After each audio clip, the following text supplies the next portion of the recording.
दोस्तों स्वागत है आपका मेरे YouTube चैनल इंग्लिश बाबू पर। और आज मैं फिर हाजिर हूँ आपके साथ एक नई स्टोरी लेकर।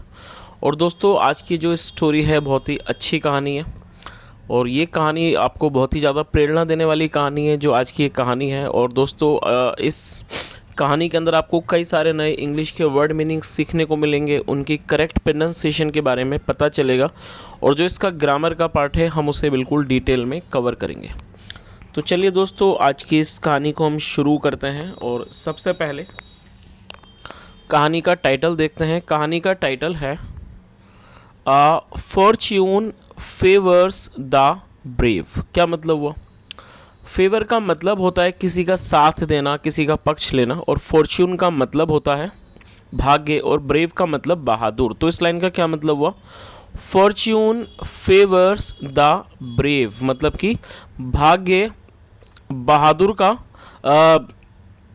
पक्ष लेता है, या कह सकते हैं जो भाग्य है वो बहादुर का साथ देता है। तो दोस्तों ये आज की इस कहानी का टाइटल है, शीर्षक है।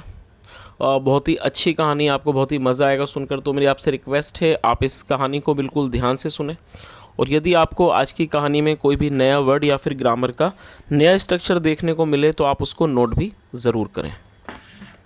तो चलिए इसको शुरू करते हैं।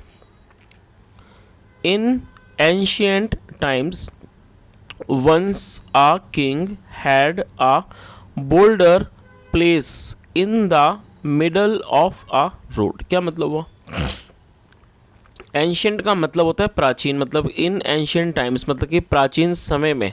वंस एक बार, अ किंग एक राजा, हैड अ बोल्डर प्लेस। और दोस्तों बोल्डर का मतलब होता है एक बड़ा भारी पत्थर, गोल आकार का, उसे बोल्डर कहा जाता है। मतलब एक राजा ने एक बड़े आकार के पत्थर को इसे शीलखंड भी कहा जाता है, शिलाखंड, बहुत बड़े आकार के पत्थर को गोल, और उसे बोल्डर कहा जाता है इंग्लिश में। तो उसने क्या मतलब हुआ कि एक बार एक राजा ने हैड अ बोल्डर प्लेस मतलब एक बड़े पत्थर को, शिलाखंड को रखवा दिया in the middle of A road, road के बीच में।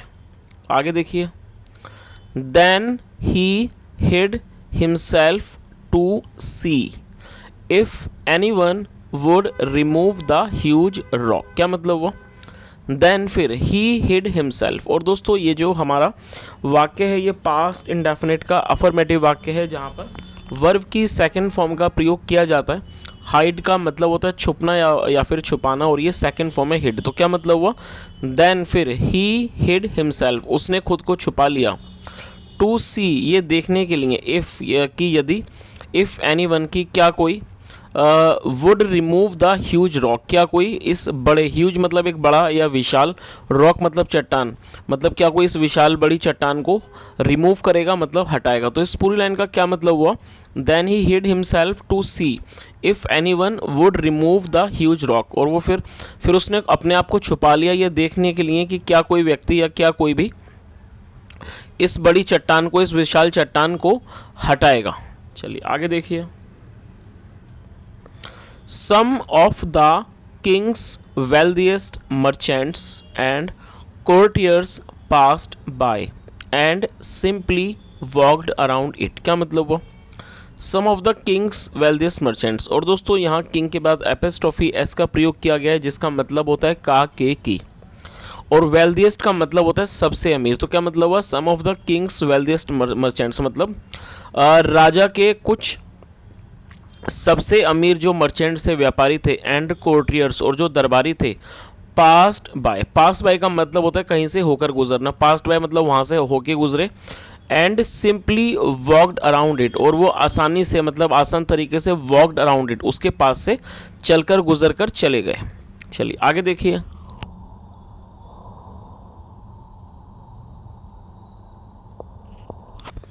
Many loudly blamed the king for not keeping the roads clear। क्या मतलब हुआ?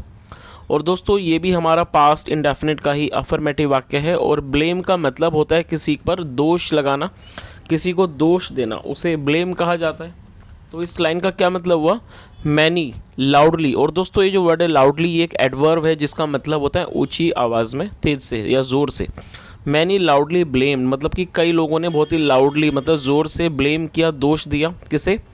द किंग राजा को, for not keeping the roads clear, मतलब रोड्स को मतलब सड़कों को क्लियर ना मतलब साफ मतलब कि क्लियर ना रखने की वजह से या ना रखने के कारण। तो इस पूरी लाइन का क्या मतलब हुआ, many loudly blamed the king for not keeping the roads clear, मतलब कई लोगों ने राजा को इस बात का बहुत ही मतलब ऊंचे स्वर में लाउडली मतलब ऊंची आवाज़ में इस चीज़ पर दोष दिया, किस चीज़ का कि for not keeping the roads clear, मतलब कि सड़कों को क्लियर मतलब साफ ना रखने की वजह से। क्लियर का मतलब होता है साफ।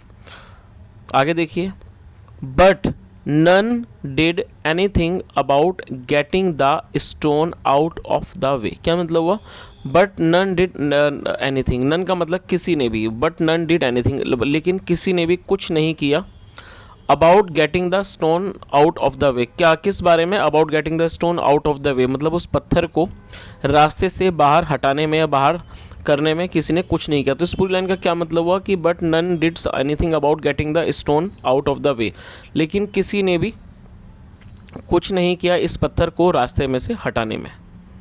चलिए आगे देखिए, then a peasant came along carrying a load of vegetables. और दोस्तों ये भी हमारा पास्ट इंडेफिनिट का ही अफर्मेटिव वाक्य है, और पेजेंट का मतलब होता है, आप इस वर्ड को नोट कर सकते हैं, किसान। आमतौर पर आपने किसान के लिए फार्मर वर्ड का यूज़ सुना होगा, फार्मर मतलब किसान, और पेजेंट को भी किसान कहा जाता है। तो क्या मतलब हुआ, देन फिर a peasant came along carrying a lot of vegetables, मतलब एक पेजेंट केम एक किसान आया, अलोंग साथ में, किस चीज़ के साथ, carrying a load of vegetables मतलब एक सब्जियों के लोड को मतलब एक बोझ को कैरी करते हुए, ढोते हुए। कैरी का मतलब होता है ढोना। तो इस पूरी लाइन का क्या मतलब हुआ, then a peasant came along carrying a load of vegetables, मतलब फिर एक किसान आया सब्जियों के वजन को ढोता हुआ। चलिए आगे देखिए, अपॉन अप्रोचिंग द बोल्डर। और दोस्तों अप्रोच का मतलब होता है किसी जगह पर पहुंचना या कहीं तक जाना। तो क्या मतलब हुआ, अपॉन अप्रोचिंग द बोल्डर मतलब कि उस बड़े पत्थर पर बड़े पत्थर तक पहुंचने पर the peasant laid down his. और दोस्तों यहाँ पर आप इस चित्र को भी देख सकते हैं, आप इससे इस कहानी को अच्छे से समझ सकते हैं कि यहाँ जो ये जो राजस हैं वो पेड़ के पीछे छुपके हुए हैं, और ये इन्होंने एक पत्थर रखा हुआ है और वो देख रहे हैं कि कौन इसको हटाता है। चलिए आगे देखते हैं, the peasant lay down his burden. Lay down का मतलब होता है नीचे रख देना। जो पेजेंट था, किसान था, उसने अपने बर्डन मतलब वजन, बोझ, अपने बोझ को नीचे रख दिया, and tried to move the stone. और दोस्तों ये हमारा पास्ट इंडेफिनिट का ही अफर्मेटिव वाक्य है, लेकिन इस वाक्य के अंदर दो वर्ब का प्रयोग करके वाक्य को बनाया गया है। तो जब आप कोई भी ऐसा वाक्य बनाना चाहते हैं जहाँ पर दो वर्ब का प्रयोग किया जाता है, तो जो पहली वर्ब है उसे आपको टेंस के अकॉर्डिंगली यूज़ करना है, उसके बाद आपको टू लगाना है, और टू के बाद हमेशा ही वर्ब की फर्स्ट फॉर्म का प्रयोग किया जाता है। तो क्या मतलब हुआ, उसने जो उसका वज़न था, जो उसका बोझा था, उसको उसने नीचे रख दिया, and tried to move the stone, और उसने कोशिश की, टू मूव हटाने की, या मूव मतलब किसी चीज़ को हटाना, हिलाना, उसको हिलाने की, किसे, द स्टोन पत्थर को, to the side of the road मतलब रोड के एक तरफ, एक साइड में एक तरफ उसने हिलाने की कोशिश की। चलिए आगे देखिए, आफ्टर मच पुशिंग ही फाइनली सक्सीडेड। क्या मतलब हुआ, आफ्टर मच पुशिंग। पुश का मतलब होता है किसी चीज़ को धक्का देना, धकेलना। आफ्टर मच पुशिंग मतलब कि बहुत ज़्यादा धकेलने के बाद या धक्का देने के बाद ही फाइनली सक्सीडेड। फाइनली का मतलब होता है अंततः या फिर आखिर में। और दोस्तों ये जो वर्ड है आप इसे नोट कर लीजिए, ये सक्सीडेड, ये सक्सीड की सेकंड फॉर्म है, जिसका मतलब होता है सफल होना, और ये सेकंड फॉर्म है। ही फाइनली सक्सीडेड मतलब वे अंत में, या कह सकते हैं वे अंततः आखिर में वे सफल हो गया। तो दोस्तों यहाँ तक कहानी आपको अच्छे से समझ आ गई होगी। जैसा हमने स्टोरी में देखा कि ये जो राजा थे उन्होंने एक बड़े पत्थर को एक रोड के बीच में रखवा दिया, और वो इसी सिर्फ इस बात को देखना चाहते थे कि इस पत्थर को कौन हटाएगा। वहाँ से कई सारे लोग गुजरे, लेकिन किसी ने भी उस पत्थर को नहीं हटाया, और वो वहाँ से वैसे ही गुजर गए। लेकिन जब वहाँ पर एक किसान आया, उसने अपना वज़न को वहीं रखा, और उसने पूरी कोशिश की उसको हटाने की, और वो काफ़ी कोशिश करने के बाद वो अपनी कोशिश में सफल हो गया और उसने उसे हटा दिया। चलिए अब आगे देखते हैं आगे स्टोरी में क्या होता है।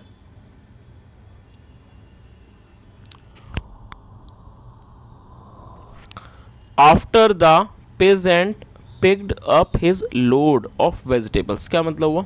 After the peasant picked up his load of vegetables मतलब कि मतलब जब जो किसान था उसने पिक किया मतलब उठाया, क्या उठाया? हिज लोड, अपने वज़न को, वेजिटेबल्स, सब्जियों के। उसके बाद he noticed a box. Notice का मतलब होता है किसी चीज़ पर ध्यान जाना, उसका ध्यान गया या उसने देखा। अब बॉक्स, एक बॉक्स को देखा, एक डब्बे को, बॉक्स मतलब संदूक को देखा। लाइंग जो कि पड़ा हुआ था, लाई का मतलब पड़ा हुआ होना, lying on the road, road पर, वेयर जहाँ, द बोल्डर हैड बीन, जहाँ पर बोल्डर पड़ा हुआ था। तो इस पूरी लाइन का क्या मतलब हुआ कि after the peasant picked up his load of vegetables, मतलब कि जब किसान ने उस अपना जो वज़न था वेजिटेबल्स का, सब्जियों का, उसको उठाया, उसके बाद ही नोटिस्ड, उसने नोटिस किया, उसने ध्यान दिया कि एक बॉक्स था जो कि पड़ा हुआ था ऑन द रोड, रोड पर, सड़क पर पड़ा हुआ था। Where the boulder had been, जहाँ पर जो ये बड़ा पत्थर था वो पड़ा हुआ था। चलिए आगे देखिए, आगे क्या होता है। The box contained many gold coins and a note from the king. क्या मतलब हुआ? और दोस्तों कंटेन का मतलब होता है कुछ होना, और ये वर्ब के रूप में से प्रयोग किया गया और ये सेकंड फॉर्म है। तो क्या मतलब हुआ? द बॉक्स कंटेन्ड मतलब कि बॉक्स में रखा हुआ था, कंटेन मतलब रखा हुआ था, बॉक्स में रखा हुआ था। क्या रखा हुआ था? मैनी गोल्ड कोइंस, कई सोने के सिक्के रखे हुए थे।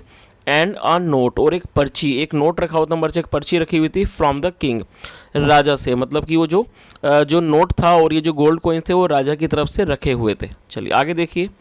द नोट सैड, और ये जो पर्ची थी, जो नोट था सैड, उसमें उसका ये कहना था या उसमें ये लिखा था, this purse of gold belongs to the person who stops to remove the boulder that is blocking everyone's way. क्या मतलब हुआ? उसमें क्या लिखा था?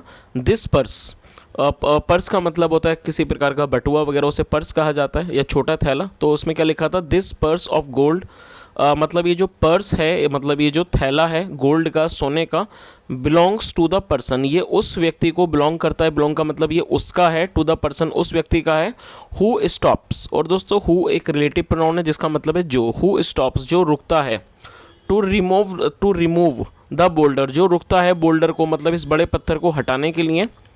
दैट इज़ ब्लॉकिंग एवरीवन्स वे, जो कि ब्लॉक कर रहा है, मतलब कि जो कि रोक रहा है एवरीवन्स वे, हर किसी के रास्ते को। तो दोस्तों इस पूरे लाइन का क्या मतलब हुआ कि उस नोट में क्या लिखा था कि ये जो सोने का ये जो बटुआ है, ये जो पर्स है, थैला है, वो उस व्यक्ति का है या उस व्यक्ति को बिलोंग करता है।